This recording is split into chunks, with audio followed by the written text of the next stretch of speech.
Colleagues, please, it will be great for you to have your video on, especially when you're speaking. If you're struggling with internet, then you can put it on just when you're speaking, but it'll be great for people to connect with you as you speak to them. So would you please start the video and let's begin.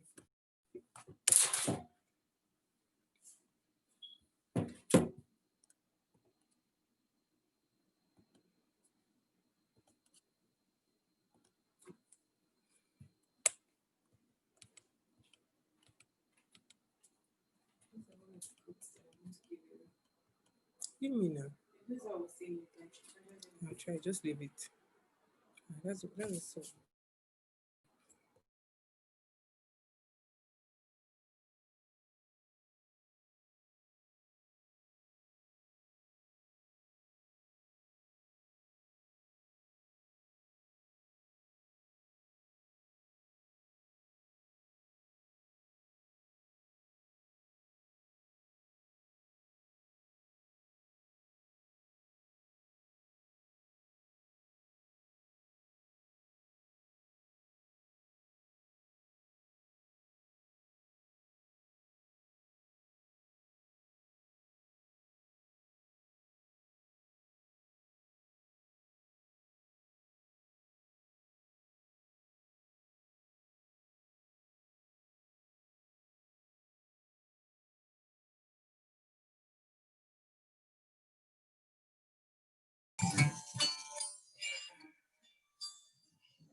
Good afternoon, everyone, and good morning to some of us. Welcome to our webinar. As usual, my name is Amanda, and welcome to the African Union Youth Division Conversations. Today we have a very interesting conversation for everyone. But before we start, we would love for you to tell us where you're coming from. So please go to the Menti link, which is going to be put into the chat box, and tell us where you're coming from. Alternatively, you can put in your chat box and tell us where you're joining us from. We want to hear from you. And as you do that, we're going to speak about some of our house rules. For some of you who have been joining all our webinars, you know how we do over here. So we expect that we are going to have civil discourse throughout the entire webinar. We're going to have 5 really great panelists today, and they're going to be talking to us around issues of inclusion. So I know you're all going to have a lot of questions for the panelists. So please ask your questions in the Q&A chat box so that we can hear your voice as well. Like I said earlier, please make sure your contributions are civil. and polite. Keep your questions very short and concise so that we can listen to everyone. And please join our conversation on social media with the hashtag 1 million by 2021 and meet the unlimited. Once again, everyone, welcome to our webinar. Welcome to our conversation. This is the African Union Youth Division Conversations, and this is our conversation series with Generation Unlimited, our very, very close partner. And today we're talking about Leave No Young Person Behind, building inclusive communities and societies. So we're going to be speaking about more disadvantaged young people that are usually not remembered in these spaces. How can we make sure that we include all of them? We have a wide array of panelists, but first of all, let me introduce us to our main moderator for today. Lisa, our colleague from GenU, is going to be moderating and taking us through the conversation today. So over to you, Lisa.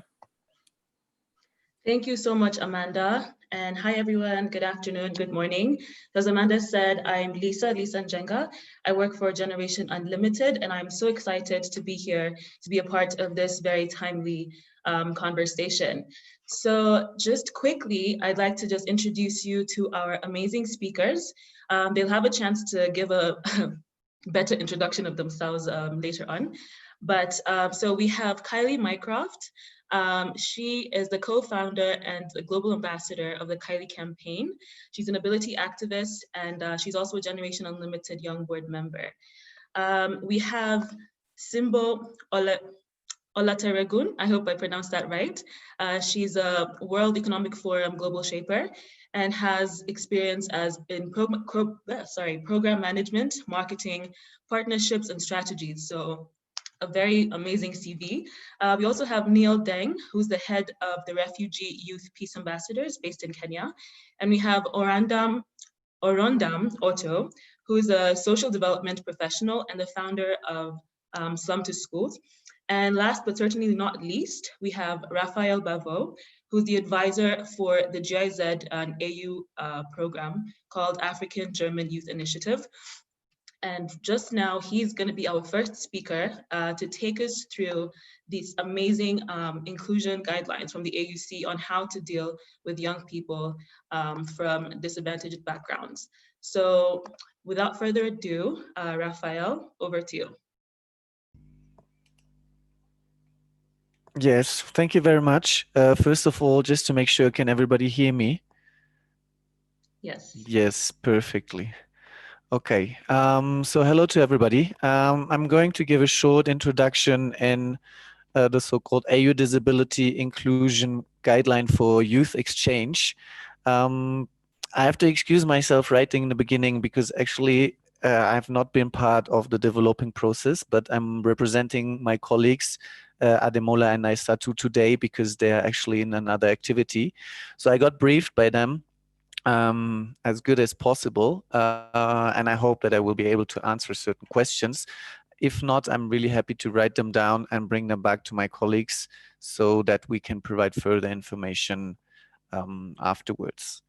So, I mean, the AU Disability Inclusion Guideline for Youth Exchange, why did we start that process to develop those guidelines? I mean, following on WHO reports on disability, around 10% of the African continent population experience some form of disability. And if we consider that the large youth population, which is around 70%, if we consider that, it's seen as an imperative to strengthen the inclusion of young people with disabilities into youth policies, and which means also including youth exchange and volunteering.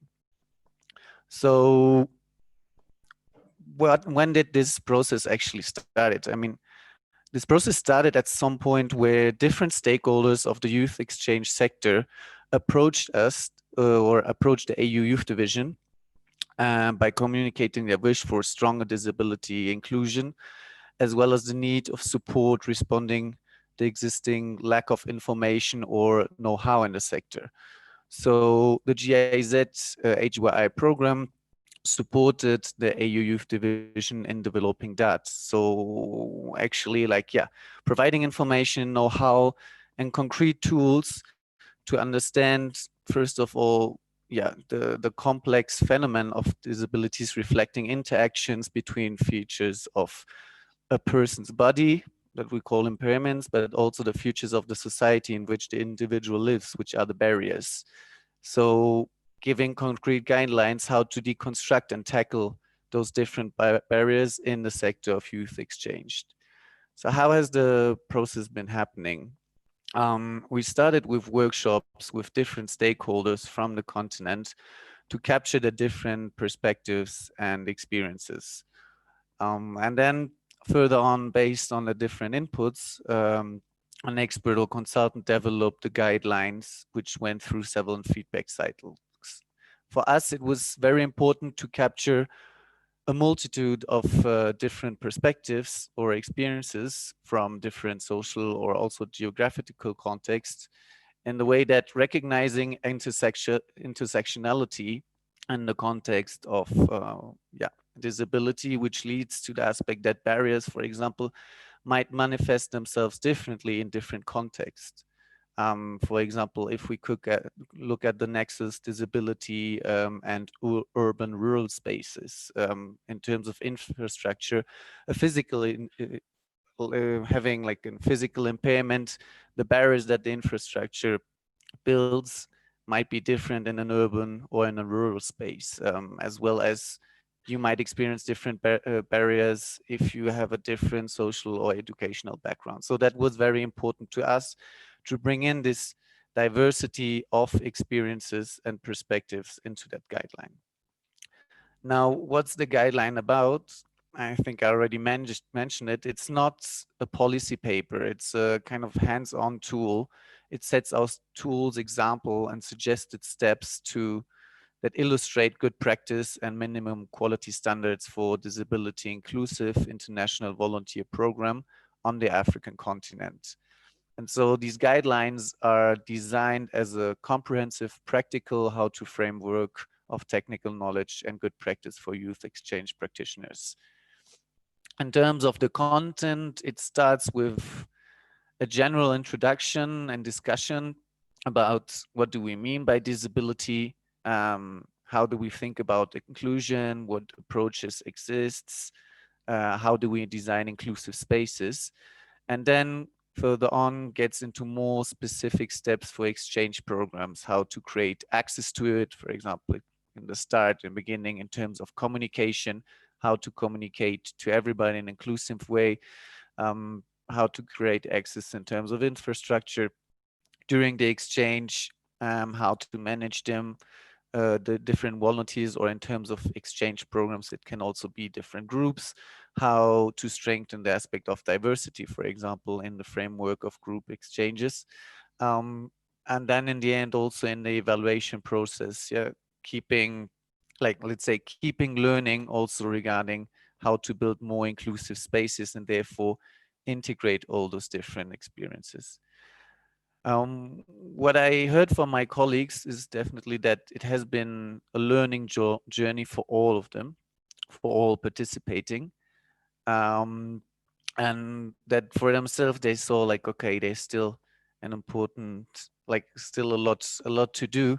What I heard, for example, and so I'm going to apologize already, is that apparently the document so far is not an inclusive document in terms of like easy reading, or that you can use the function that it's read automatically to you in terms of that if you have a virtual impairment.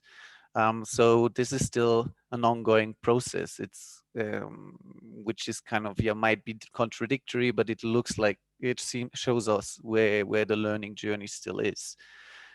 Anyways, perhaps at the end to point out again why have we been working on this topic is it might be that young people with disabilities are constructed by narratives as a minority, and then, or general persons with disabilities, and then their involvement is often put into question because of high costs.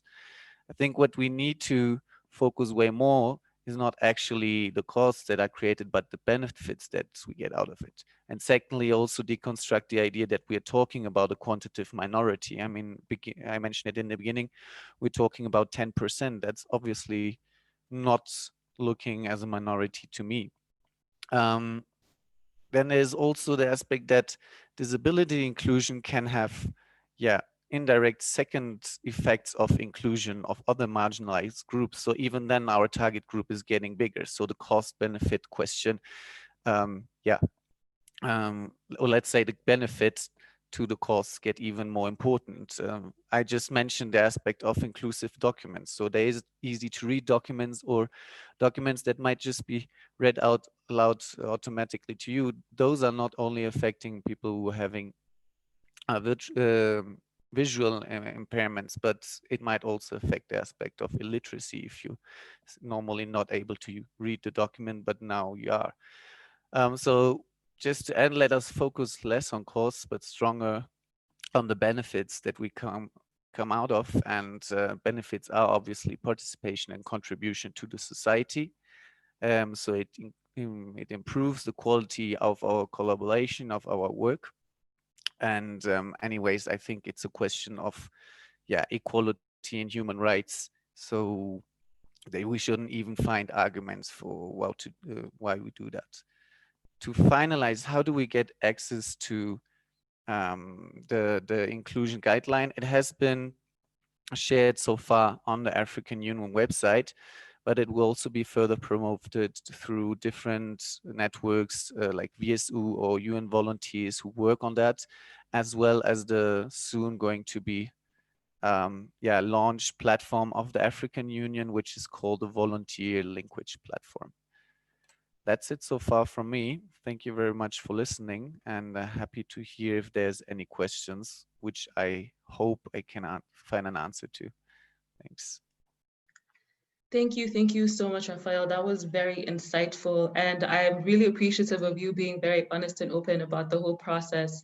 I'm pretty sure we're going to have some great questions from the participants. Please remember to put your questions in the chat box. I just wanted to highlight a few things like that you mentioned that kind of stood out to me. I really love the aspect you brought about capturing the perspectives and experiences from the disabled community in both urban and the rural areas, because definitely they deal with completely different realities. And as you said that now, you're getting a larger pool of people that are joining this 10%, as you mentioned, not being a minority. I think that aspect will really even come out with some of our young leaders that are here today to talk about youth from other marginalized disadvantaged communities. And thanks for sharing the access for the guidelines. If anyone is interested, I hope maybe we can share the link in the chat box. So thank you so much again, Raphael, and please guys share your questions. Now we can get into presentations from our young leaders. So I'm gonna give you about 3 minutes each to present yourselves, tell us what you do, and the lens you're bringing to this conversation on leaving no young person behind. So who's our first speaker? Next slide, please. I think it should be Neil. Neil, over to you. Thank you so much, Lisa. Hi, everyone. Good to have you all here. And thank you so much for joining. My name is Neil Deng. I'm originally from South Sudan, but I was born and raised in Ethiopia, where my parents fled to almost 50 years ago during the Sudan Civil War. And 10 years ago, our village was attacked by armed militias, and I had to find my way to Kakuma refugee camp. And looking back at the journey I undertook as a young person, it was very painful, but also it was very informative on the work I do today. When I was playing, I saw young people harming themselves to fight, and it was very disturbing because some of them did willingly, and many of them were manipulated to join those armed groups. And I made a stand that if young people, with those ages are not too young to fight, they should not be too young to lead and be part of, building a peaceful nations and also contributing toward achieving long-lasting peace in their countries. And that informs most of the work I do today. And also, I very much believe that as a young person, I've been living in a refugee camp for the last 10 years. I always believe that my status is vulnerable, but I'm not vulnerable myself. And my voice is powerful, and I try to use that every single day to change how people think about me, but to change how people also think about other young people who are, in conflict-affected zone and who are often, left on the sideline of the societies, because I often believe that they have a critical role to play. in everything we are doing. And I think it is really crucial that, we leave no young person behind, because I often believe that every single one of us has something unique to bring to the table. And diversity is a key, not just in decision making, but in everything we do. Because if you look at the challenges facing our world today, they face each and every corner of the world. And it is crucial that we have everyone from every corner of the world. And today I do a lot of work on empowering young people to heal, because when you played your country as a young person, you often go through a lot of trauma. And I try to empower them to heal, but also to be able to own their voices, because that is really crucial. Because, I think when you own your voice, you are able to change how people perceive you. And also you're able to demand a seat, where you deserve it, because they deserve a seat at those tables. Because people should not talk about, challenges affecting them when they are not there at the table. So if they're not there at the table, they become part of the problem. Looking at leaving no young person there, and I think the most important thing that we first need to do is making sure that young people have a safe space. And when you talk about safe space, it should not just, welcoming them, but they should feel not tokenized, and also they should feel not marginalized. You can welcome someone at the table, but they don't feel welcome in other ways, like they feel marginalized. And it should, we have to do everything to make sure this young person have a safe space, facilitate open and respectful discussion, and also contribution from the end. And then the most important thing as well is intersectionality, looking at it, at different lenses. Challenges facing a refugee youth who is a man are not the same challenges facing a young girl who is also a refugee. So looking at them at different views and seeing, how can all this come together to make sure they inform what we are trying to do. And also, I know, we often say young people deserve a seat at the table. But 2 weeks ago, when I was asked by the United Nations to share my thoughts about the future of the planet, I said that I don't think we will deserve a seat at the table. I think the whole table should be given to young people and to the most affected communities, so that we understand what the real journeys are. It should not just be about young people being involved in one initiative or the other one. It should be like them being there at every single table, feeling that they own it, so that they can contribute openly, and they could be seen as active participants and contributors as well. And the other thing which is also crucial is communication. How do we communicate with young people? How do we make sure, they are, effective communication mechanisms that are two-way? I've personally, work with, a number of big international organizations, and I see that the consultation that they have with young people are just a tick box exercise where you're given a pitch and you're just ticking things. And I don't think that is meaningful engagement. Making sure that, like, young people, have, an opportunity to contribute, and them believing that, their voices are genuinely heard, they are considered, and they're like implemented, at every single level, of the initiatives and the program we are having on youth. And the other thing, which is the last thing, but also is very important, is, walking the talk. We often have so many big and important policies, but we just have them on papers, and that doesn't, make any difference. So making sure we walk the talk, making sure whatever is put down, in those, table, and at those papers, it's not just at the paper, but it is something that we can put into action, and young people can see that themselves. I think when young people see that, that is going to build trust, and that is also giving them, the motivation to keep pushing, and to also keep making sure their voices are heard, and keep making sure, they demand a seat at the table, because that table should belong to them. I told young people everywhere that, this is our future. Don't let anyone, tell you that you don't have something to play in this, because if you don't take action now, we are going to face, all the problems that our world are facing today. We'll face the full impact of climate change, will be the victim of, harm, conflict, and everything we have seen, young people facing the heaviest and most burden devastation of armed conflict, and they're often, sidelined. So I think young people should own this table. They should not just be given a seat there, but they should be given the table itself. Thank you very much. Thank you so much, Neil. I mean, you only had a couple of minutes, but you have given us so much content, so much rich content. Thank you so much. A couple of things you said have really stood out, and we can even see in the chat that, there's some tweetable quotes that are very powerful that you've shared. you can also even just see the interlinkages between what you're saying and the guidelines that Raphael shared. So I think as you're talking about young people having seats on such tables or getting the whole table, even when it comes to these kind of guidelines, I think you also need to be there to kind of ensure that all these issues are tackled. Okay, thanks so much, Neil. Again, to the participants, please put some questions in the chat box. I know you have them. Please feel free. This is a safe space, okay? All right, so now we'll go to Kylie. Hi, Kylie, over to you. Hello, Kylie, can you hear us?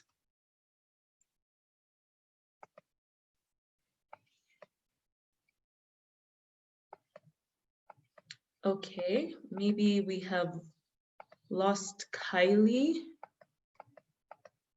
All right, well, as we wait for Kylie to come back, maybe we can move on to Orandam.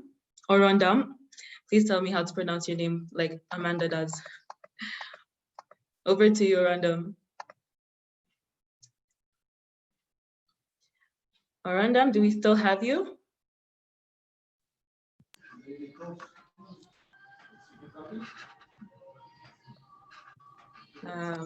Trying to figure out whose microphone is on. Okay. Okay, well, as we wait for Orandam and Kylie, let's go over to Simbo. I see you there, Simbo. My microphone is on. Hi, Lisa. Hi. Can you hear me? Yes. Okay, so hi, everyone. That was so powerful. Thank you for leading and opening this up in such a powerful manner. My name is Simbo. I am the external communications lead for the Lagos hub of the Global Shapers community. I used to be I was the immediate past equity and inclusion lead. I've now recently handed over to a new team they're doing amazing work already. And I'm just here to talk about some of the work that we've done, particularly during the pandemic, because I mean, obviously the pandemic is still ongoing. But during the lockdown, especially when it was affecting us in Lagos in particular and Nigeria overall. So my intro is this. Africa is already deeply unequal. We all know that there's a very high level of inequality in Africa. In Nigeria alone, there are more than 100 million people there are more than 100 million people who are living below the poverty line. And even more women are vulnerable. Like Neil mentioned earlier, I was talking about intersectionality and about how these things affect different people. So the kind of challenges that women have are very different, and we have to take everything with a gendered look. During this period, in particular, we have focused on a few key pillars. So mental inclusion, social inclusion overall, but looking at it in a very multifaceted or like several different views. One of the things that we have done, or some of the focus that we have had on this on these areas have been focusing on mental inclusion, focusing on access to food, but zero hunger first and foremost, particularly when the lockdown started. We're aware that many of the vulnerable communities were deeply impacted because many of them were informal workers who couldn't get access to the regular wages and pay. So first, tackling poverty and hunger was one of the most important things that we did.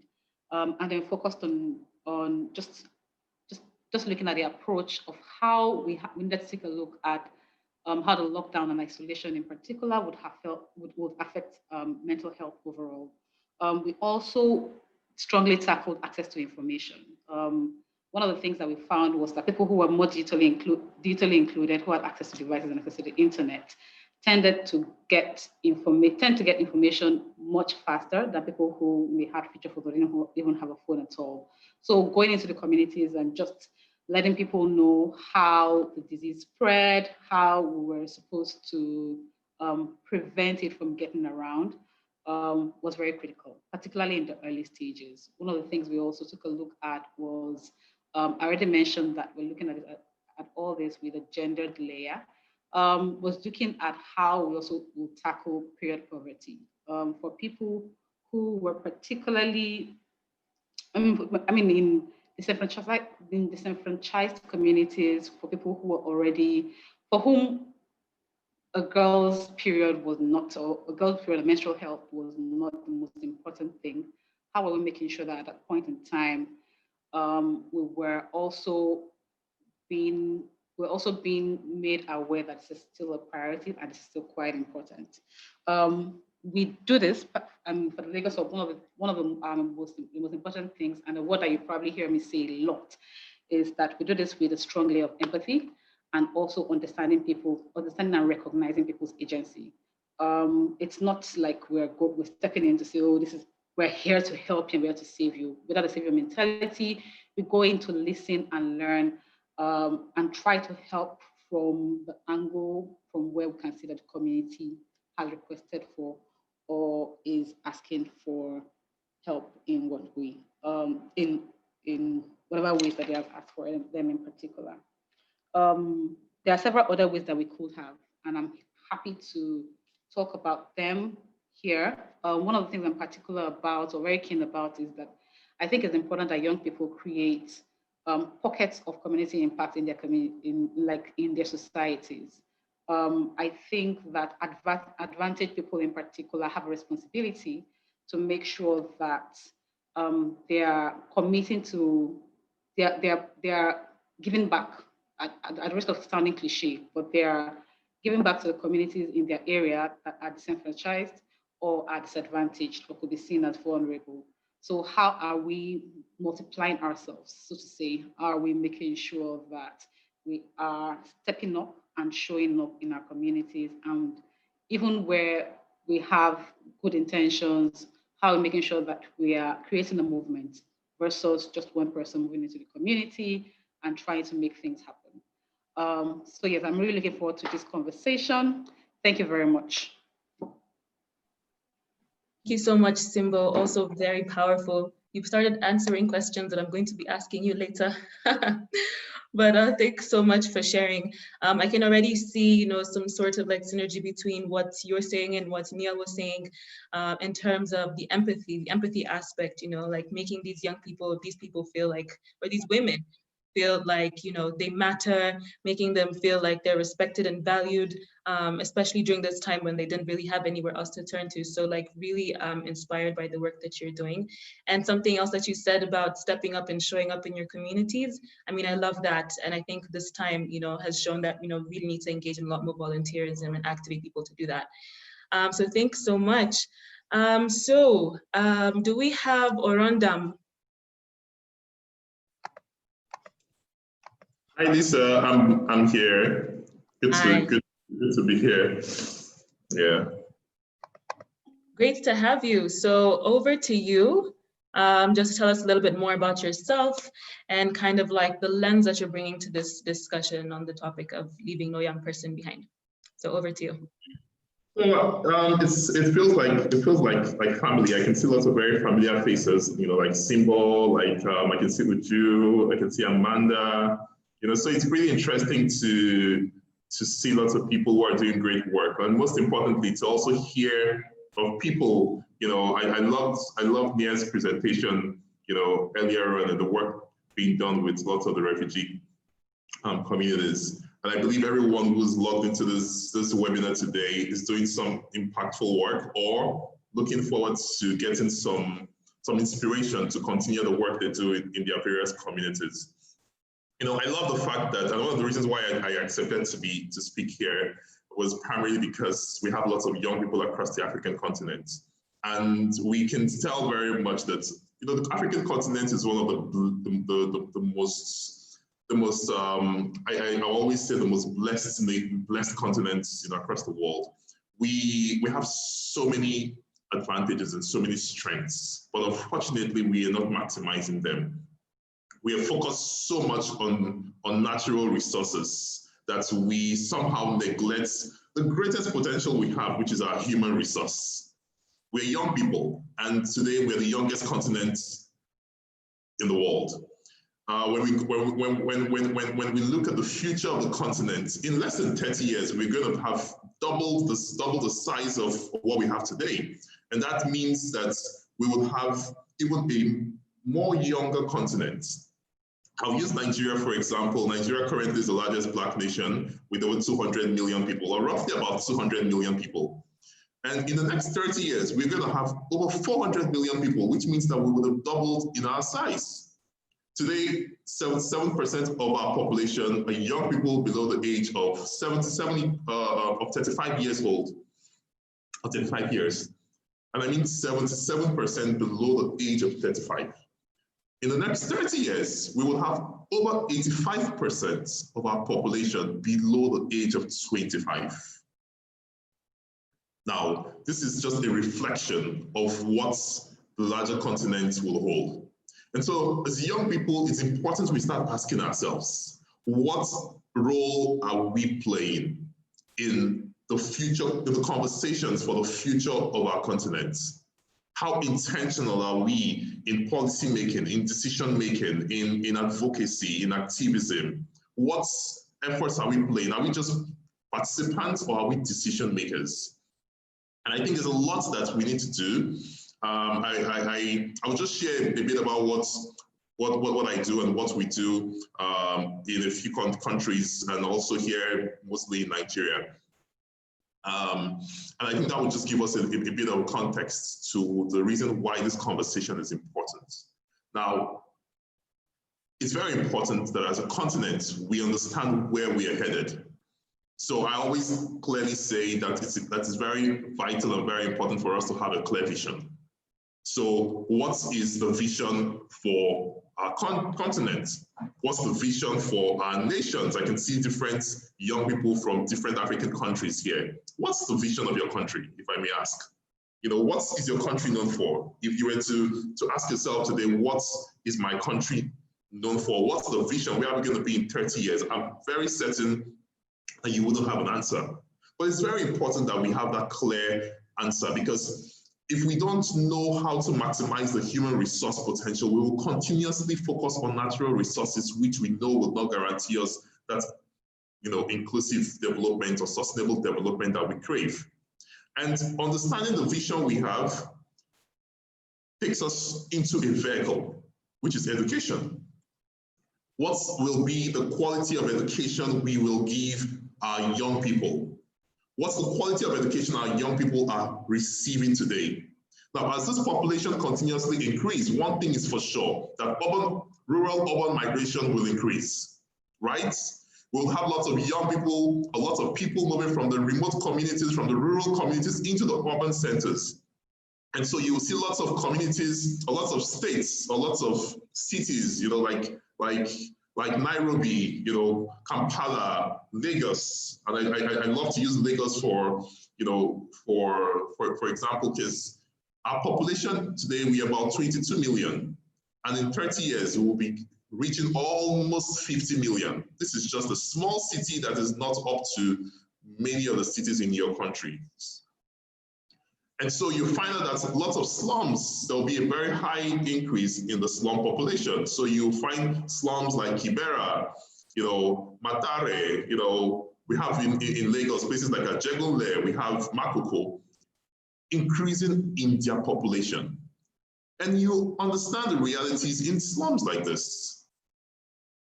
I wouldn't want to go into the details of what happens in such communities and the underserved, you know, demographics that we have in these communities and how it affects their development and, most importantly, their contribution to the society.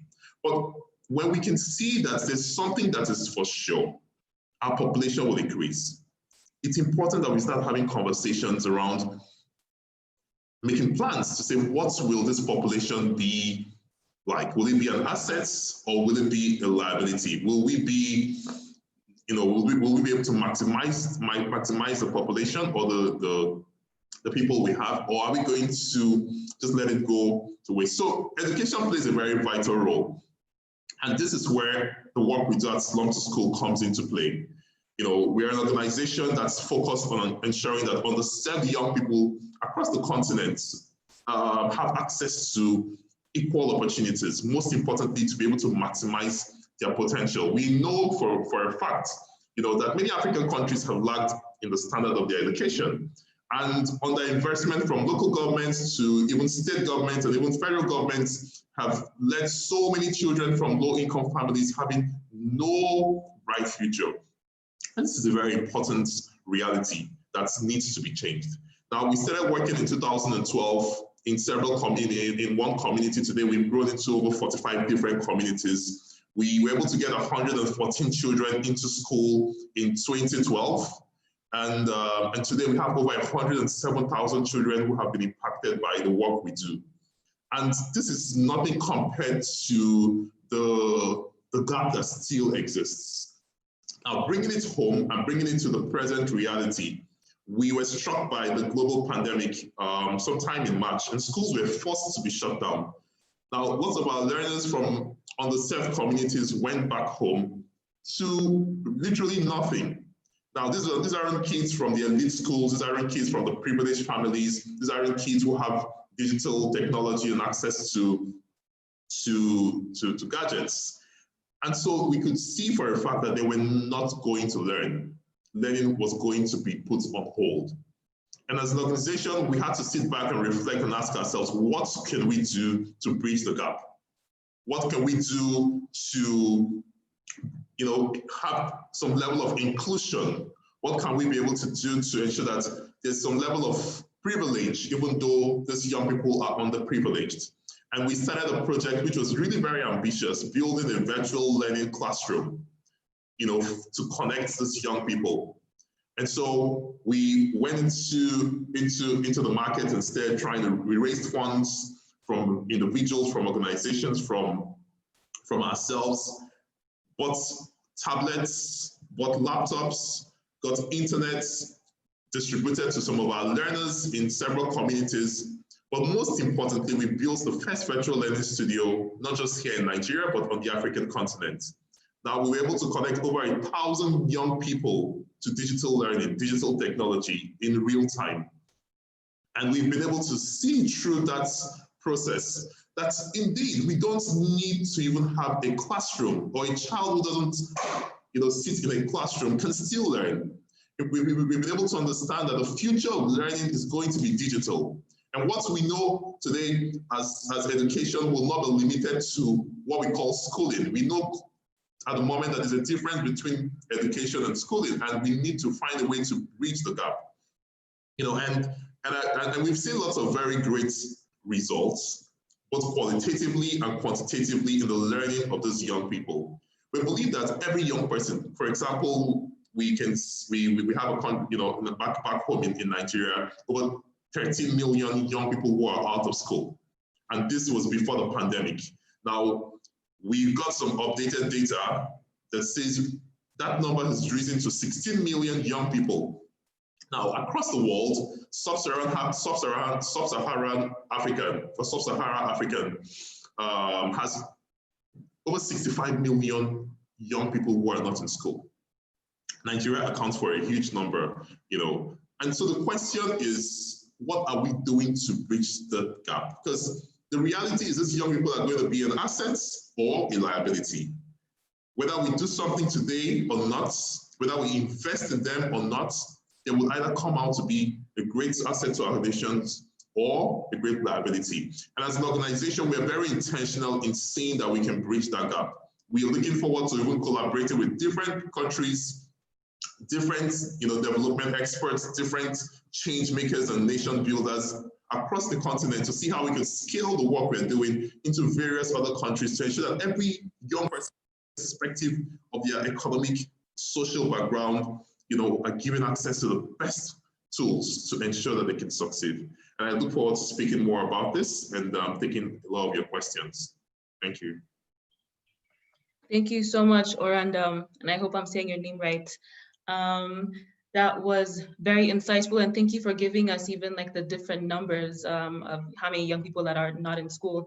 And to be honest, essentially that there might be even more that just have not yet been recorded. And I'm seeing a recurring theme of, young people having to, kind of take this mantle to ensure that, the future is not, we're not a liability in the future, but instead an asset, and how we can maximize these human resources that we have to curb what seems to be like an inevitable expansion of, like, you know, as you mentioned, rural areas coming into urban areas, more slums coming up, so more disadvantaged young people, more disadvantaged people going through a lot more hard times. So thanks so much for sharing that, and congratulations on all the work you're doing. I want to see if we have Kylie. Kylie, can you hear us?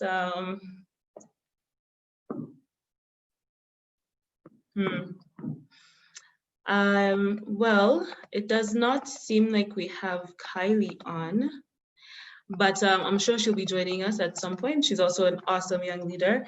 It would be so great to hear from her as well. So I think maybe we can get into the Q&A session, where basically I'll be asking you, the young leaders, a few questions. You've already really expounded on the work that you're doing, but maybe now to have them a bit more focused on certain things. So the first person I will call on be Neil. So Neil, during the COVID-19 pandemic, and based off of your experiences, how do you think we should be looking at social inclusion of disadvantaged young people? For example, to prevent them from joining the militia, as you mentioned before, just prevent them from getting into these deviant behaviors, because a lot of the time they don't really have any other options. So over to you. Pardon, Lisa, do you mind repeating your question? Yes. So during this pandemic, and based off of your experience, how do you think we should, I'm going to just send it to you as well. How should we be looking at social inclusion of disadvantaged young people to prevent them from engaging in deviant behavior? You mentioned something about young people joining the militia, the camps. So what can we do to kind of curb that? Yes, I think the first thing is like trying to create a safe space for these young people where they feel welcome.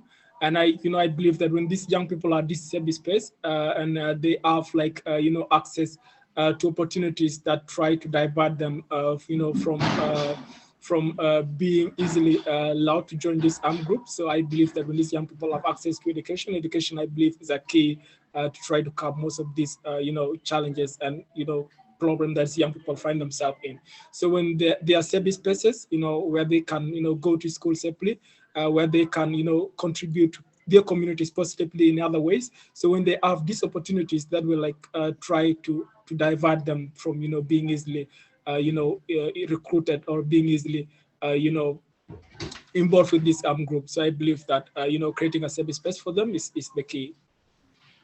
All right, thank you so much. Creating safe spaces, ensuring they have access to quality education. I think that's also been mentioned before, because at least then they'll know kind of what else to do with their time, other than that there are other options outside of joining such groups. So thanks so much for that.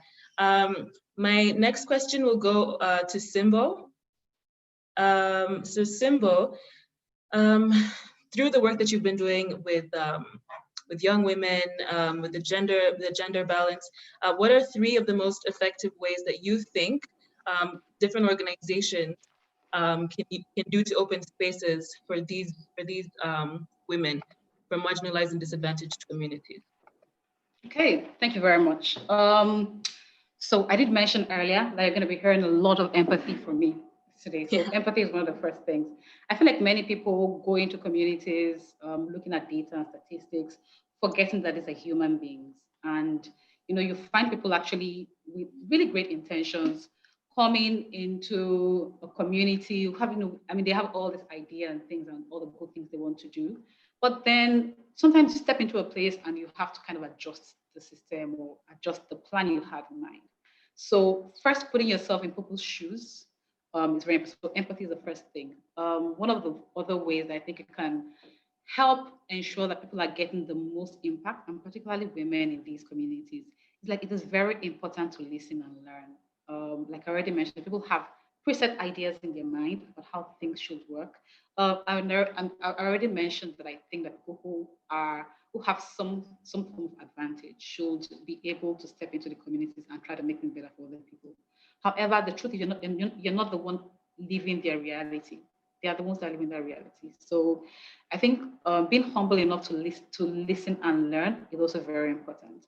And then the third thing, which I think is also very critical, I was at an outreach a couple of weeks ago, not too long ago, and we were brought to the community, or by somebody who had been doing some work in the community for a bit, but he was from a religious organization.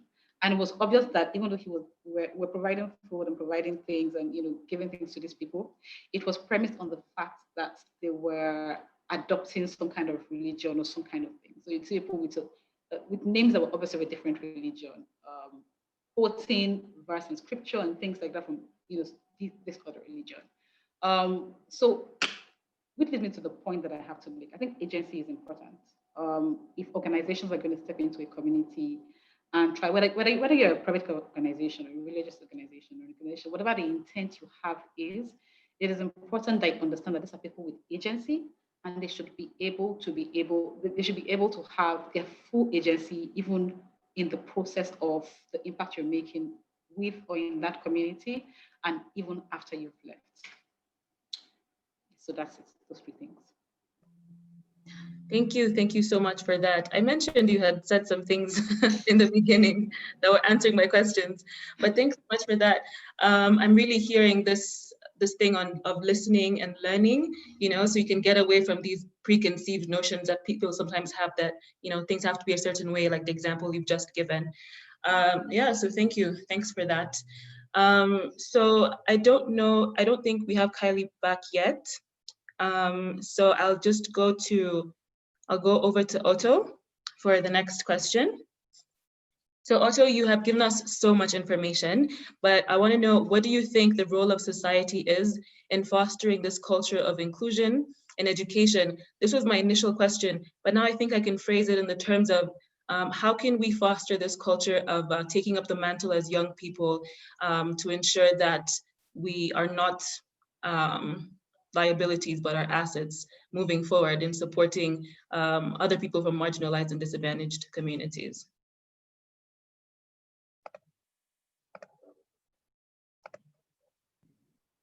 I think I'm muted. Can you hear me? Yes. Okay, great. So I think firstly, we need to understand what privilege means, and most importantly, knowing, that as young people from the advantaged communities, we are privileged. I always say to our kids, at slum school, that we never choose what communities we are born into. We don't choose what nationality we have. We don't choose who our parents will be. Neither do we choose who our siblings are. But one thing we can actually choose is the life we'll live, the future we'll have. And most importantly, we need to be able to accept our identity. Privilege is it's actually, what divides, what creates that bridge or that division, and it's always very important, for us to understand the privileges we have. I always say privilege is when you think something is not a problem because it's not a problem to you. And I like the way Michael Kimmel put it when he said that privilege is invisible to those who have it. So many times you never know what a disabled person is going through because you're not disabled. You never know what a Black woman is going through because you're not a Black woman. In fact, you don't know what a Black person is going through because you're not a Black person, or you don't know what a woman is going through because you're not a woman. And so the other night I was driving with a friend, and this was almost around 8 p.m. 8 p.m. is literally, almost like afternoon here in Lagos. And she mentioned to me, why are those two men standing and looking at us? And it just did not mean anything to me. These are two men standing and looking at me, right? But she saw that from a different perspective. I just would have never imagined that two men standing and looking at me meant something to someone else, who was a woman. And so that's privilege from my own point of view. I walk into a bank and I want to use, say, the ATM machine, and I just climb the stairs. But I forget that someone who's on a wheelchair would be unable to do that same thing.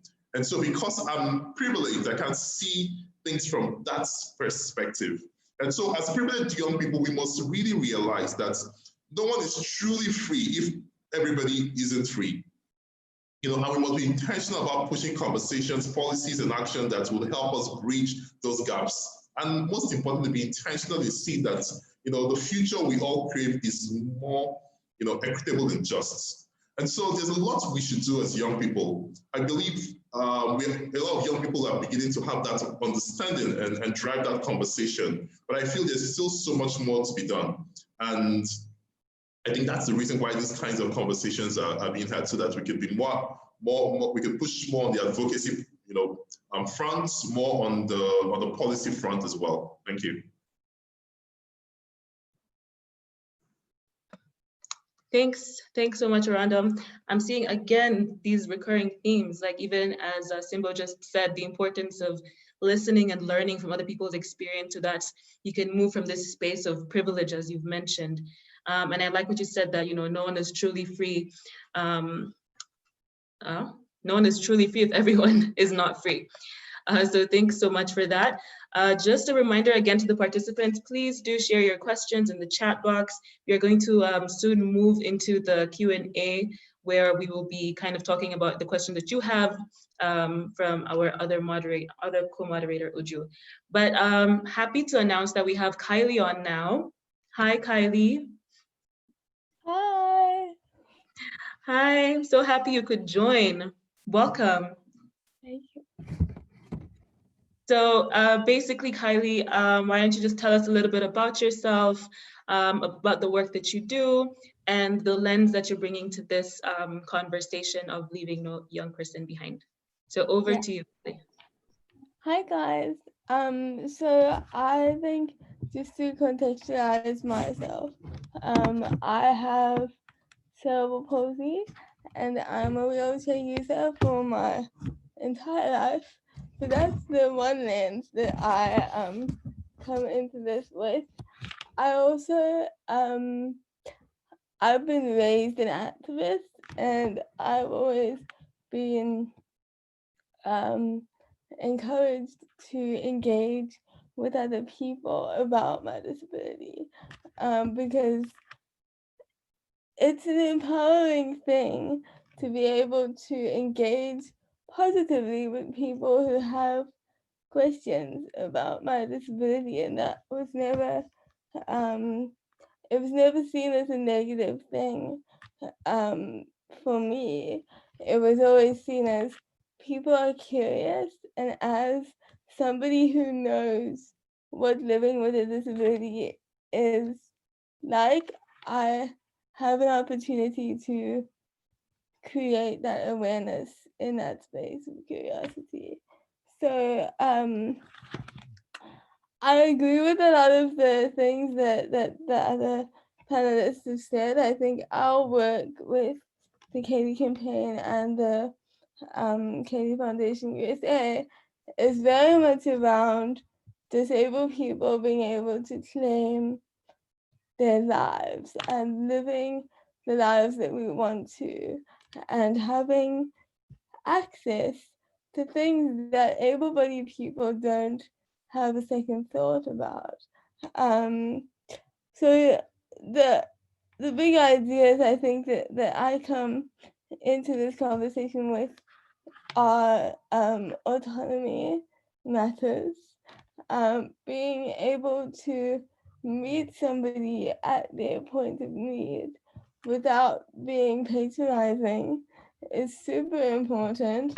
And I also think that the idea of ableism being in everything is one of the isms that is not really acknowledged very often in society, because disabled people are very much living under the radar and seen as people who receive help, instead of people who are empowered in our own ways to provide knowledge and experience to create a more inclusive society. And that filters through into so many layers of life. It's in education, it's in transport, it's in everything that people do.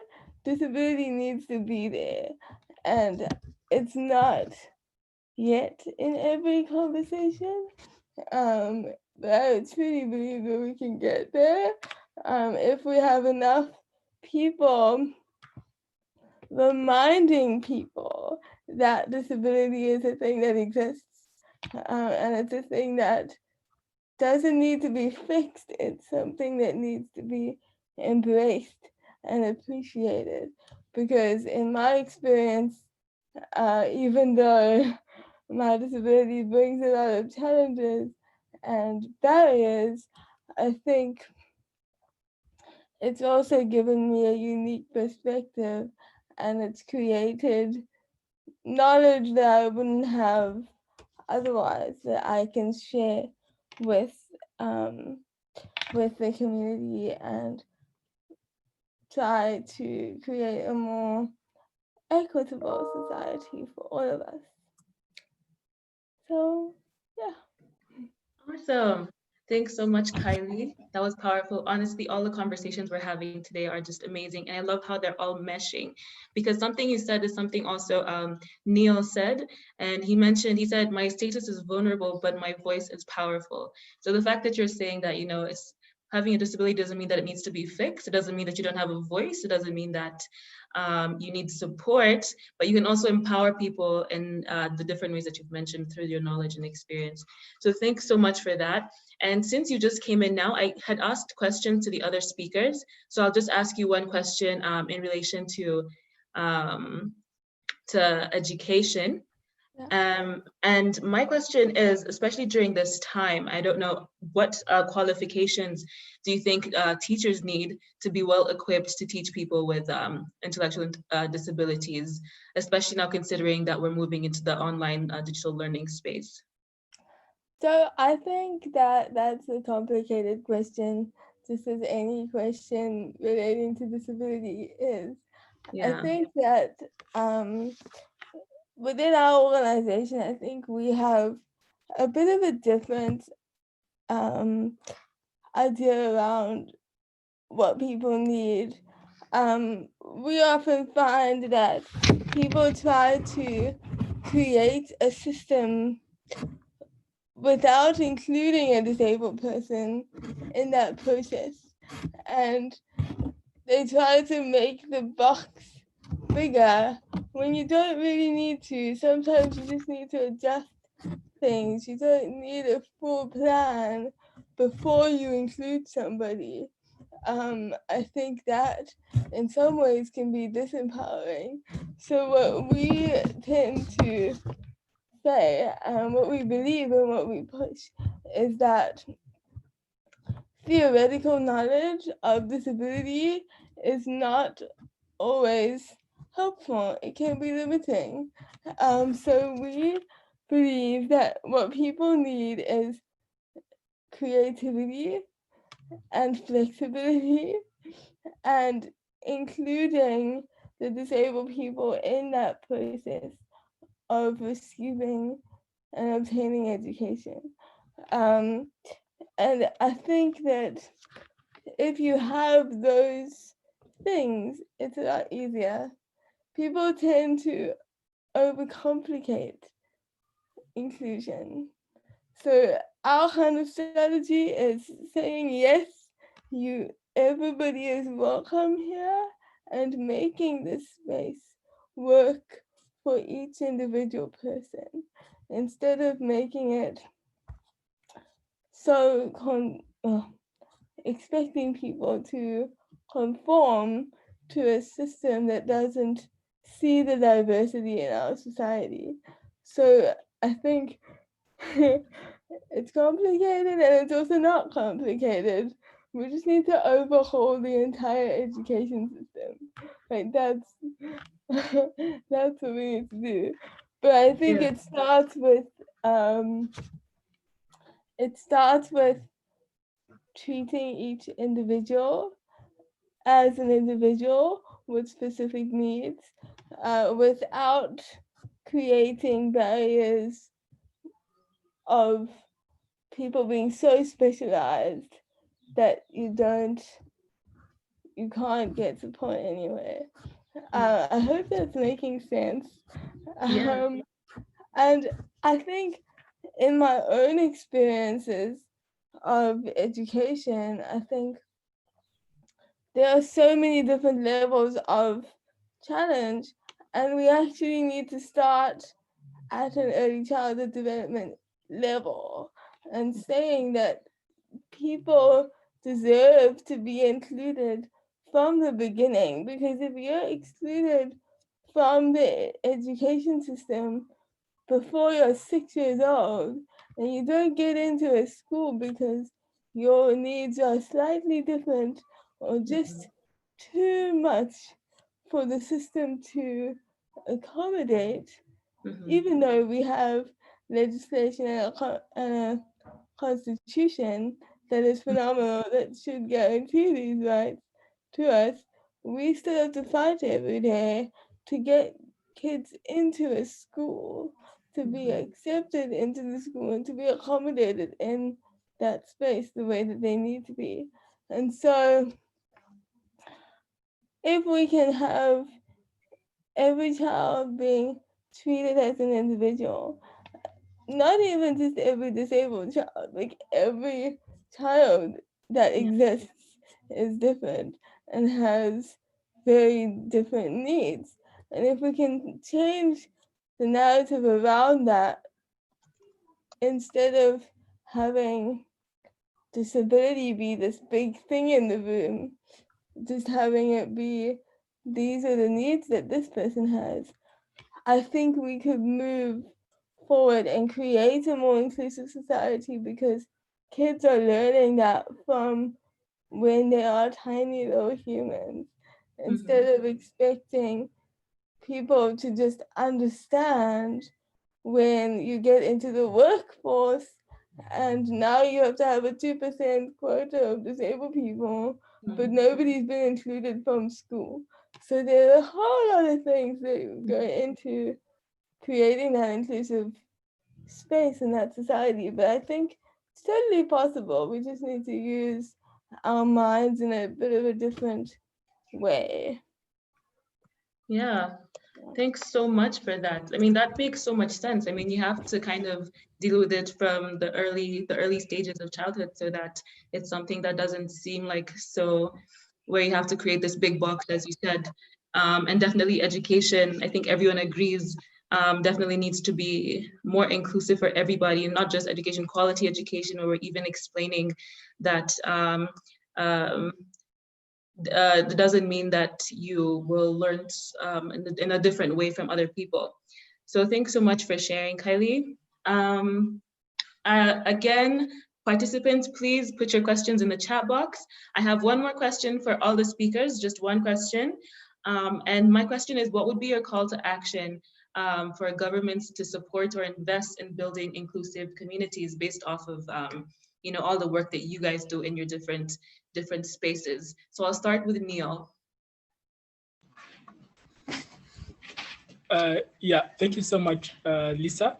I think I said much about that during my opening, but to just empathize on that, I would say that young people should be given the table, not just a seat at the table, and their voices should be genuinely heard, and they should be incorporated at the work that this organization do at all levels. They should not just be in one initiative or the other, but they should make sure these young people are at every single initiative, because this is about their future. And also walking the talk, not upjudging these words in papers, but making sure that these are put into action, and that young people themselves can see that their voice is actually coming out of these initiatives. Thank you very much. Great. Yes, just one thing that I also like to add, sorry. Go ahead, please. Yes, I would like to say that, let's try to lead with empathy, as Simbo said in the first place, and let's try to see, the communities that this organization work for as partners, not just as beneficiaries, because I believe that when they see them as partners and genuinely listen to them, that will give them, a full understanding of what the real journeys are, and that will play a critical role when coming up with these policies. So seeing them as partners, and also being comfortable taking the back seat, trying to make sure these young people are welcome and they have a safe space where they can contribute openly. Thank you very much. Thanks. Thanks, Neil. Again, just as you said, them being comfortable and taking the back seat. I really love that. Thanks for sharing. Who was after you? I think it was Simbo. Simbo, over to you. Okay, so the call to action for government, I feel like we all, oh, can you hear me? Yes. Mom is right. All right, good. I feel like every young person knows what government should be doing, and we all think, oh, this is what they should be doing instead of what we should be doing instead. We can't. There are very few. There's very few large-scale impact that we can make without the help of government. So I do understand and I recognize the role that government plays. However, I think it's my charge will be. I think it's time that more young people step up. I remember when I was trying to volunteer for the first time a few years ago, when I was looking for the way to volunteer, it was practically the hardest thing to find. And I think that we don't have enough of a volunteerism culture. I think we definitely need to deliberately cultivate cultivates the culture of giving back or just creating social impact or community impact in our communities. Storm School was the first organization I volunteered with, and I don't think I've looked back since then. I have seen the impact that has been made by consistently advocating within the communities, consistently working with these communities. And like Neil mentioned, taking the back seats, no ego whatsoever, understanding that these people are partners. They were trying to create a solution together. But it's important that if you have a dream, you have something in mind, you think, oh, this is a solution, this is a problem that I see. Don't wait for someone else to create a solution. Step up and be a self-starter. It's very important. Thank you.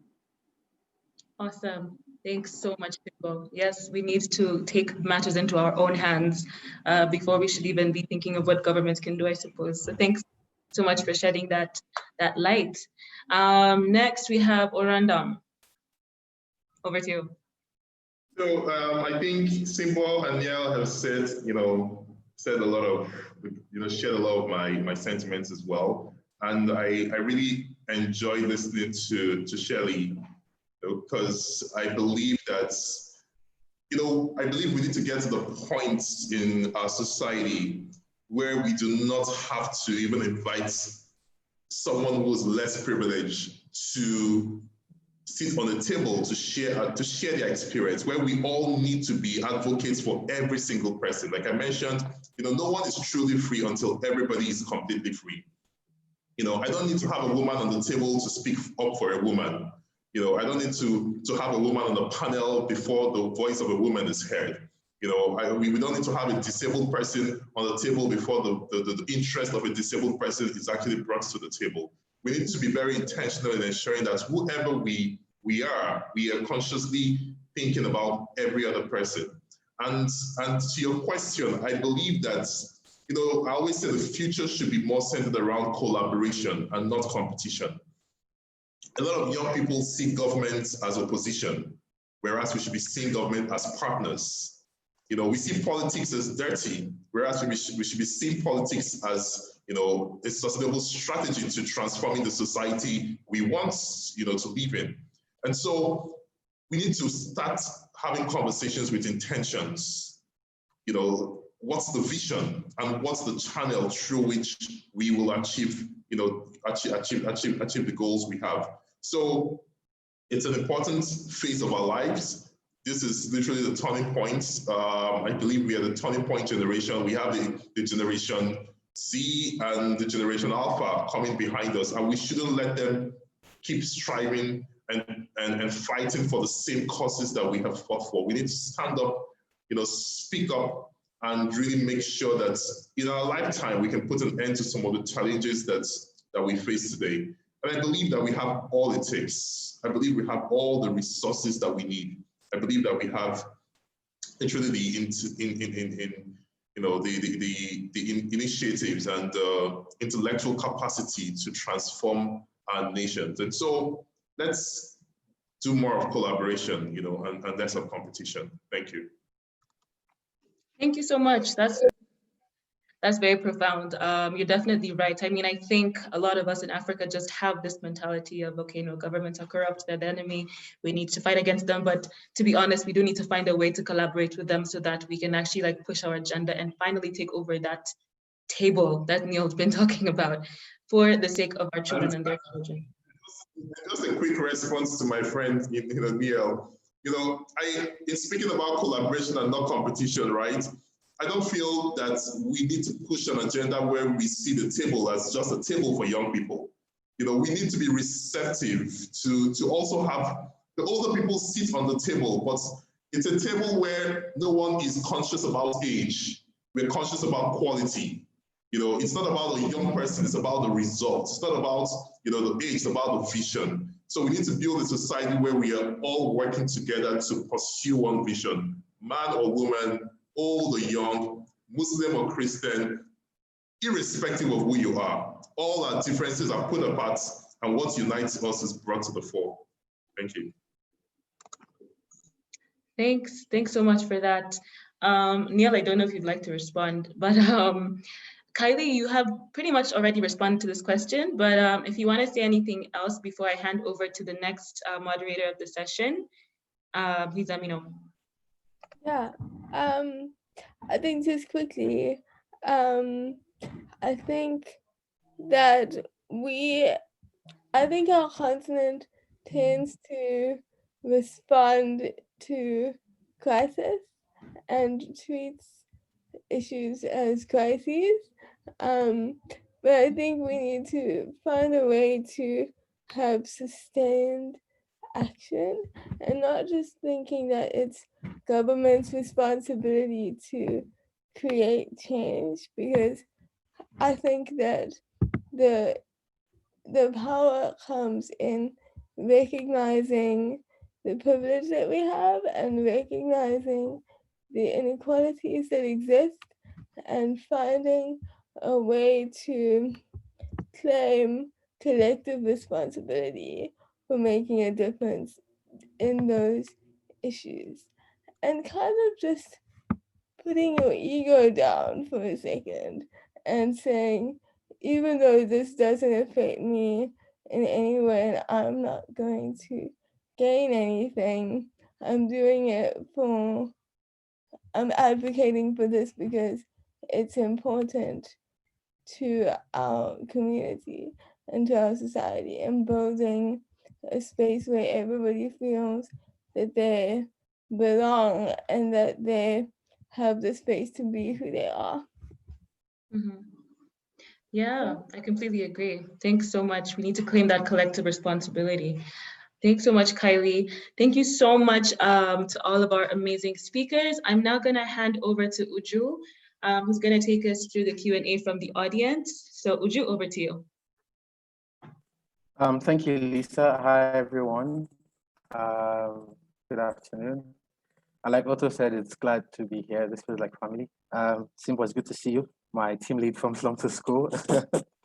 Otto as well. Every other person who is here. It's been quite an interesting conversation, and I think with all the notes I have here, I don't know how we're going to go through them the whole of today and the questions that have come up. But so some of the things that have more or less put the conversation together are, and things that I'm hearing from the conversation are around, one, bridging the gap. I think we saw that coming out a lot, and I think also that came from Simbo, and every other person re-echoed the same thing, and that we need to bridge the gap. Kylie also mentioned that very clearly. Another thing I see is engagement. We need to continuously engage, not just at the top level, but at the bottom level, with communities, with policymakers. I think that's very important. And then it brings it to inclusion. As we're engaging, and whilst we engage, how do we bring all of this together, to make sense of it? And I think there was a conversation around safe spaces. You see it intertwined in everything that the panelists have said one way or the other. Then around empowerment, dialogue, collaboration. When all of the speakers spoke, even moving from issues of education to refugees, to women, to policy, to persons living with disabilities. You see that all of these things cut across. And I think it's very interesting that it has enriched the conversation, and we have such a diverse group. I think as we go, it's also important to understand that this is a continuous conversation, and it needs to evolve as well, not just beyond, not just here, but beyond this conversation that we are having. I think I would start off with Neil. You raised some very, very powerful points around young people who are refugees and their experiences. And I think you talked about tokenizing young people. Can you help us? Because there's a question here that's directed to you, and it's saying, how can we empower young refugees beyond rhetorics, to say, how do we give them the capacity that they need to be able to go beyond being refugees, to making a difference? Neil, over. Thank you so much for that question. The funny thing is that when people think about refugees, they often think about aid and handout, and they often, associate refugees with tents, they associate the refugees with hopelessness, but that is far from the reality. I've lived in Kakuma refugee camp for the last 10 years, and my stay has been very transformative, seeing young people who has gone through so much, overcoming the trauma and thriving again. And I believe that, these young people should not just have access to aid and out, but they should have access to quality education, entrepreneurship, and job opportunities. Education enables refugees to secure a more full and brighter future, not just for themselves, but also for their communities. And also looking at the whole spectrum, you're not a refugee for your life. These are people who very much would like to go back to their countries one day. So I believe that when they have when they're empowered through education, they'll be able to go back as agent of positive change and social transformation, and they'll be able to contribute to their communities. And so giving them the opportunities, talking about entrepreneurship, Kakuma now is one of the largest towns in Kenya, and it has an annual economy of about $50 million US. So I think, these young people need to have access to entrepreneurship training, and also access to grants that will enable them, to be able, to delve into social entrepreneurship project that will help them, empower their communities through other ways and through social entrepreneurship. So I think education and entrepreneurship are keys that we can use to empower young people. Make sure, we don't just give them aids and handout. We are like, when we do that, we're just like making that cycle of dependency keep going around. But when they have access to education, you are giving them the opportunity to fly high, and also be able to contribute not just to their communities, but also to the host community, to the world in so many ways. Thank you very much. Thank you, Neil. I think that was very comprehensive, and I think it leads me to the next question, which is which I'll be addressing to Simbo. And Neil, I like the fact that you talked about empowering young people and going beyond aid and handouts. Simbo, so my question to you, or my first question to you, is in your experience working with women in these communities, we know that there's a tendency for the approach to be, let's give them something small, let's give them something, and giving handouts and tokenizing it. How do we go beyond that to ensure that we're actually empowering these women? That's the first question. And there's a second one that's addressed to you. It's around, it's from Dicky from Malawi. And Dicky's asking, what is intellectual disability perceived as in Nigeria? And how inclusive are the schools to ensure that persons with disability are able to get education? So these are two questions, one which is an offshoot of Neil's comment, and the other one from Vicky. Over, Simbo. Fantastic. Thank you, Joe. It's really good to see you. So first, with regards to empowerment, so this this conversation about not tokenizing things, and not just handing out, or not tokenizing people, and not just handing out things and just go give you this and then come back to the time. I'm not sure that the solution is very straightforward. And I think we've all had these conversations before, or anybody who's worked in that space knows that it is a deep matter, in quotes. I think there are several different layers to how, actually how we should approach consistent change for women, or empowerment consistently. One of the most critical sources of discrimination against women, or just an inequality for women in particular, is tradition and culture. And more often than not, or several times, you see that it's actually perpetrated by the women themselves, or women against women, because of the sense of, this, because I'm a woman, this is how things should be. Because you're a woman, this is how things should be. So beyond creating advocacy in these communities, and advocating consistently to try and get people thinking in a different way about how women should, how you look at things. For example, sending the girl child to school.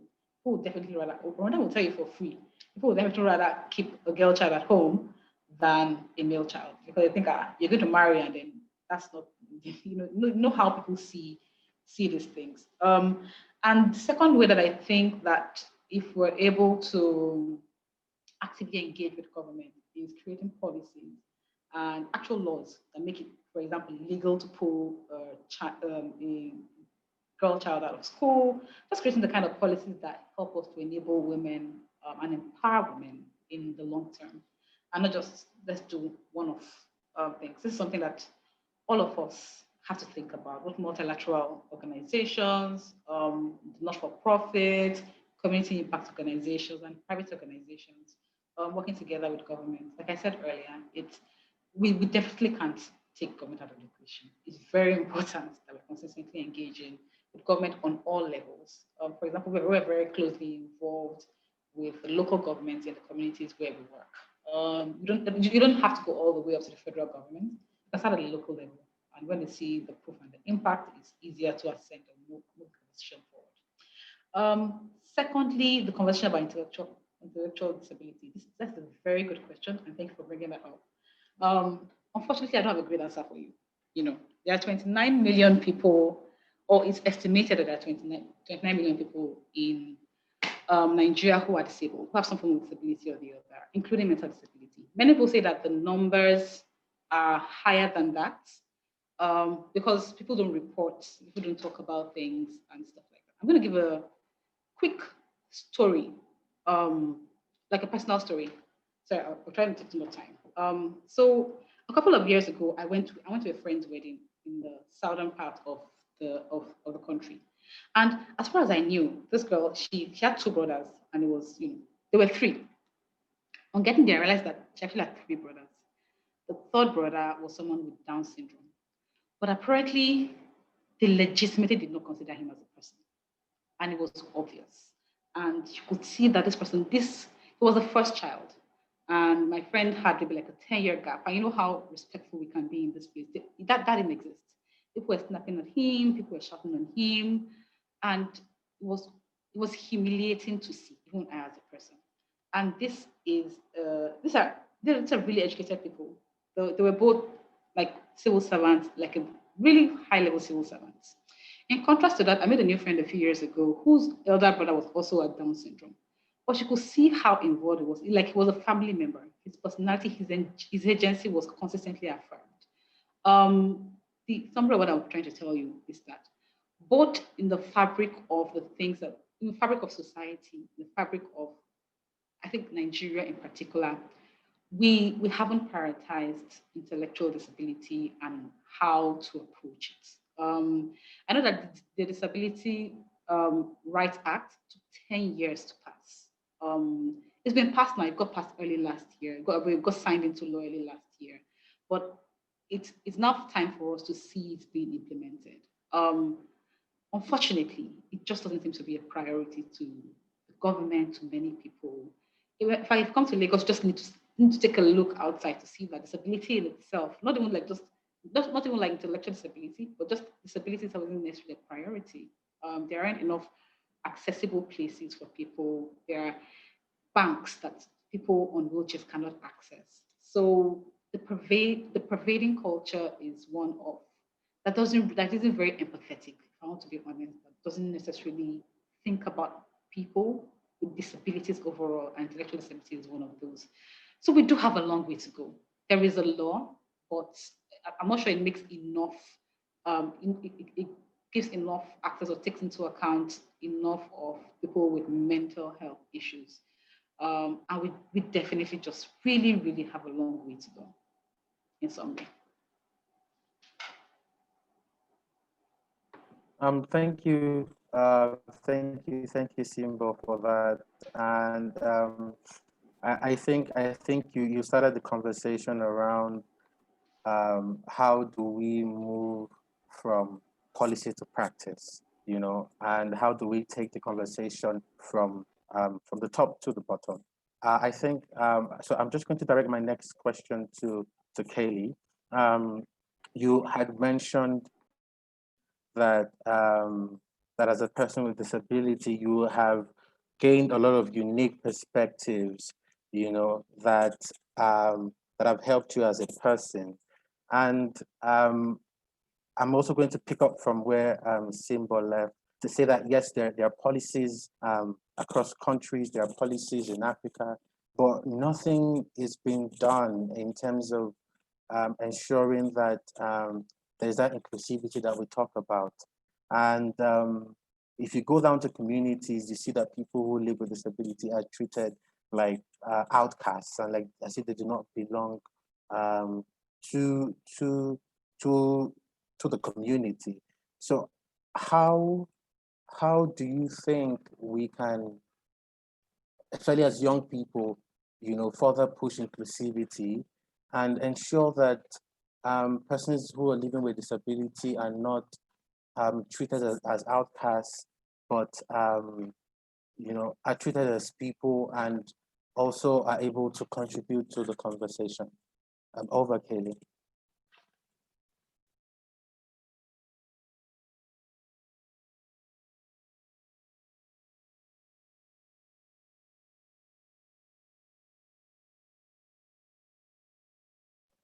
Do we still have Kylie here?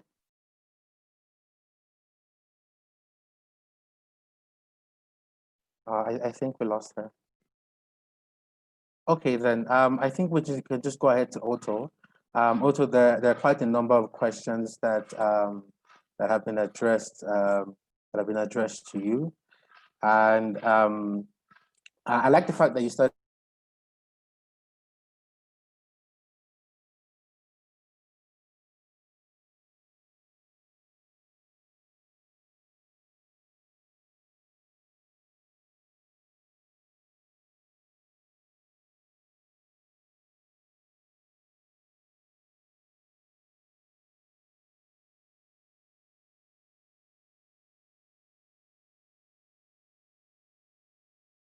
Makoko and beyond the regions where you work.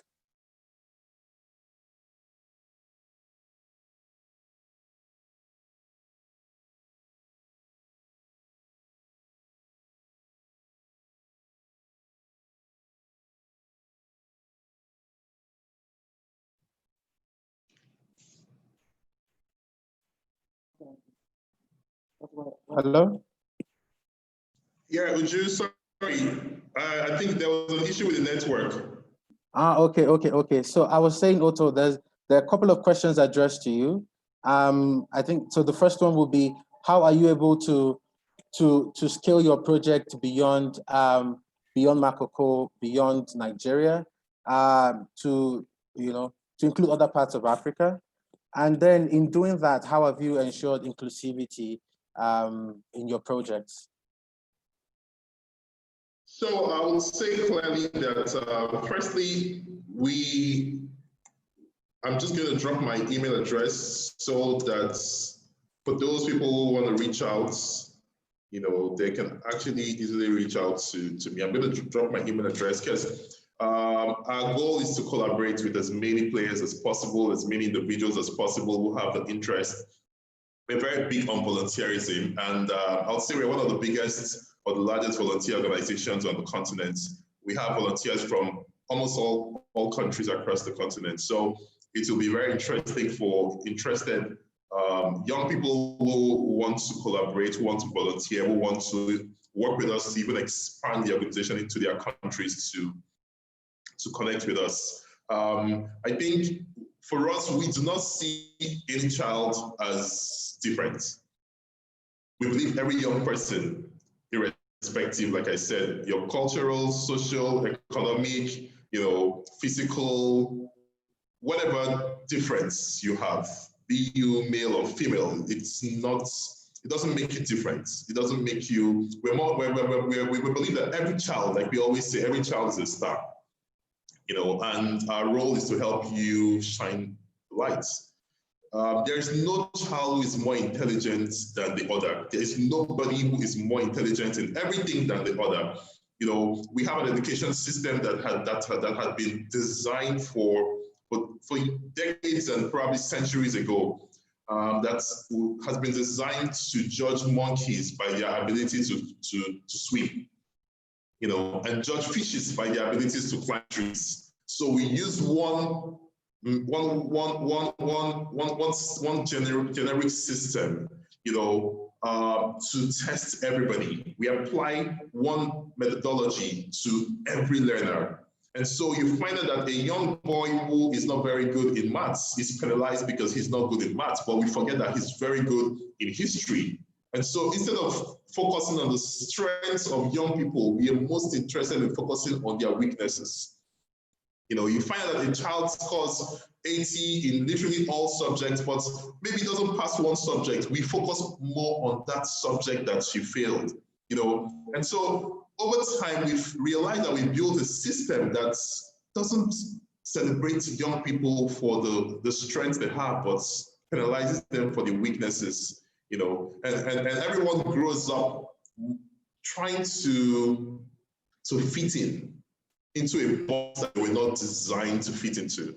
And so I think it's very important that we have a lot of conversations around this. We're very big on these conversations, revolutionizing the way education is delivered, ensuring that we have education that is fit for purpose, and most importantly, ensuring that the African continent is not just copying and pasting what is applicable in different parts of the world. Thank you. Thank you, Otto, for that interesting synopsis.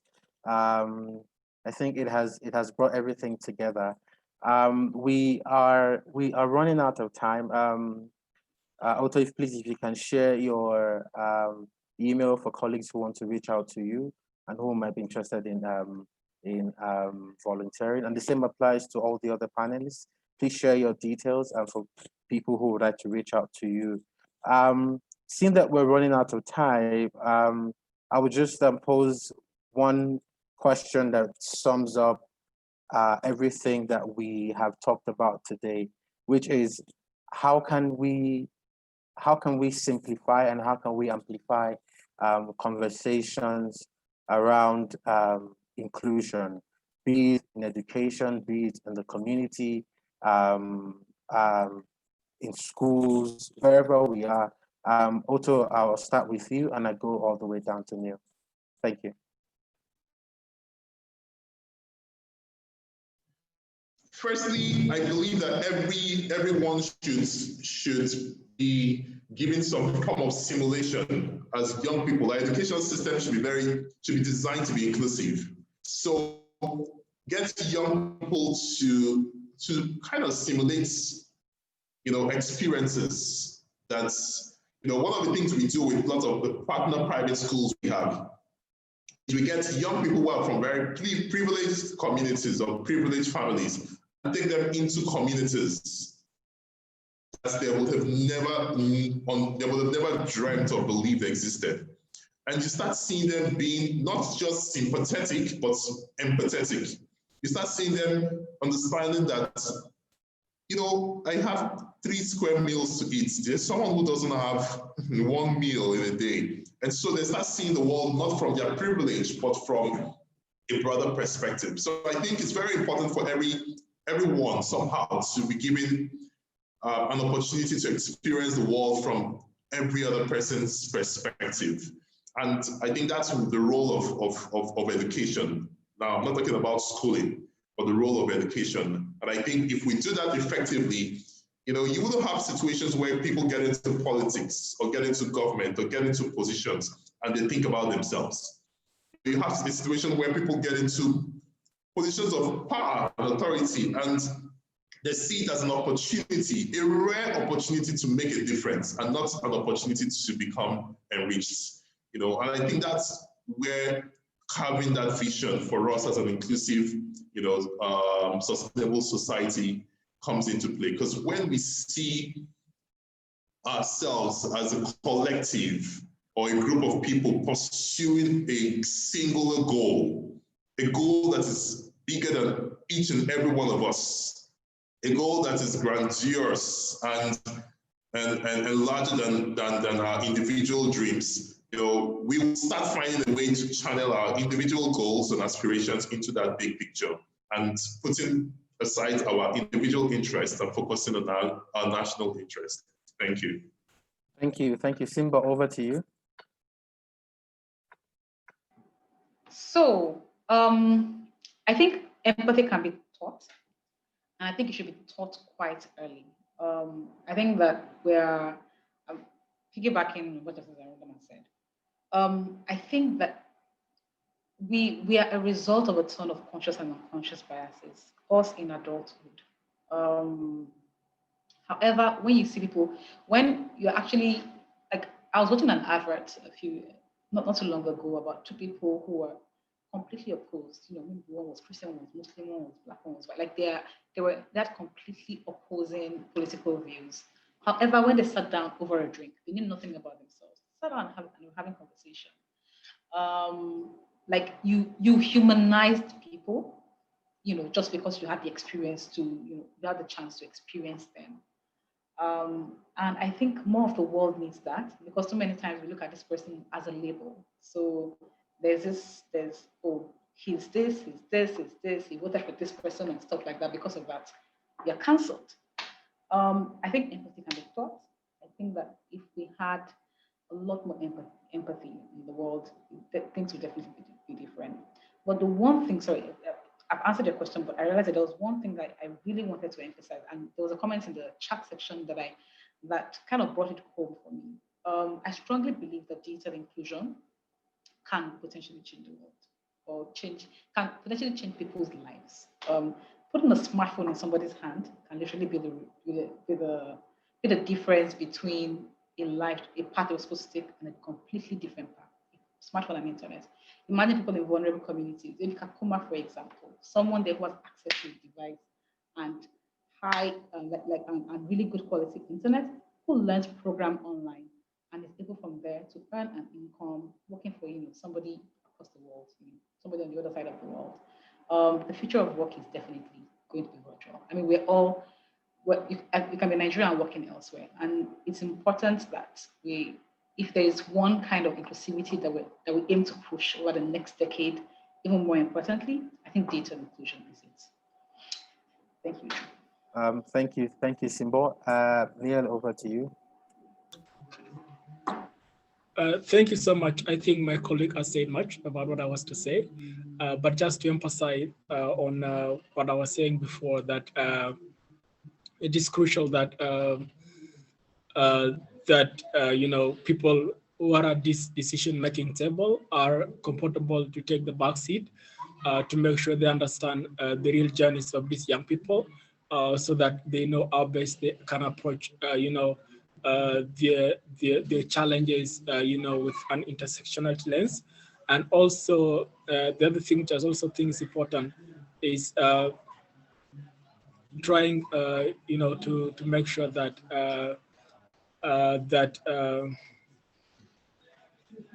trying to make sure that these young people have a safe space, as I said before, where they can own their voices and share their stories in their own voice, because there's a difference about hearing from someone and, you know, hearing about them. So when you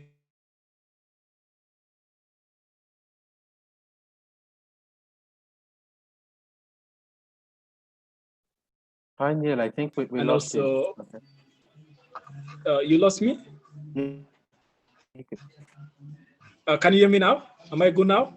Yes, we can hear you now. Okay, yeah. I was just saying that, you know, making sure that these young people have a platform where they can share their stories and also their work in their own voices. There's a difference about hearing about someone and hearing from them. So I think that will change when people hear from these young people in their own voices, in the way they would like these stories to be told.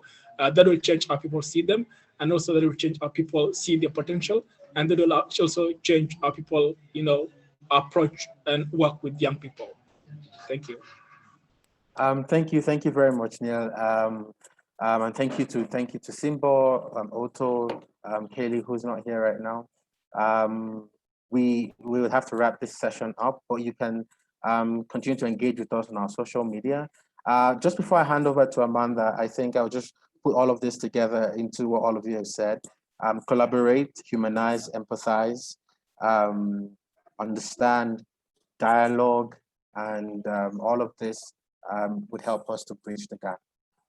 Thank you very much to all of the speakers, and Amanda, over to you.